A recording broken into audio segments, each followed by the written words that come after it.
আজকে আবার কি কি কেনাকাটা করলাম সবকিছু থাকছে এই ভিডিওতে, তো সবাই আমার ভিডিওটি শেষ পর্যন্ত দেখবেন। আসসালামু আলাইকুম, welcome back to my another blog. টাঙ্গাইলের মেয়ে পেজে সবাইকে স্বাগতম। সবাই কেমন আছেন? তো প্রথমে আমরা রিক্সায় উঠে ফুলের দোকানের এদিক দিয়ে যাচ্ছিলাম, ক্যাপসুলের এদিকে। তো যাওয়ার পরে প্রথমে মেয়ের জন্য এই জায়গা থেকে টপস কিনে নিলাম, গেঞ্জিগুলো তো দেখতেছিলাম ভালোই লাগছে, পরে এই গেঞ্জিগুলো নিয়ে নিলাম মেয়ের জন্য। তো যেহেতু আমি আর আমার মেয়ে আমরা ট্যুরে যাবো, তো যার কারণে এখন কিছু কেনাকাটা করলাম।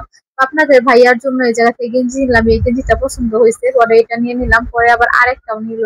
এই দুইটা গেঞ্জি নিলাম আপনাদের ভাইয়ার জন্য। পরে দুলাভাইয়ের জন্য গেঞ্জি দেখতেছিলাম, তো দেখার পরে দুলাভাইয়ের একটা গেঞ্জি পছন্দ হয়ে গেছে। পরে আবার ভাবলাম যে আরেকটা দুলাভাই আছে, ওনার জন্য নেওয়া লাগবে, পরে আরেকটা দুলাভাইয়ের জন্য এই গেঞ্জিটা নিয়ে নিলাম। তা নেওয়ার পরে আমরা আর কি টপসের দোকানে যাওয়ার পর তিনটা টপস নিয়ে নিলাম। তো এই দোকানটিতে অনেক ধরনের টপ ছিল, সুন্দর সুন্দর টু পিস ছিল, সবগুলো আপনাদেরকে দেখাইলাম।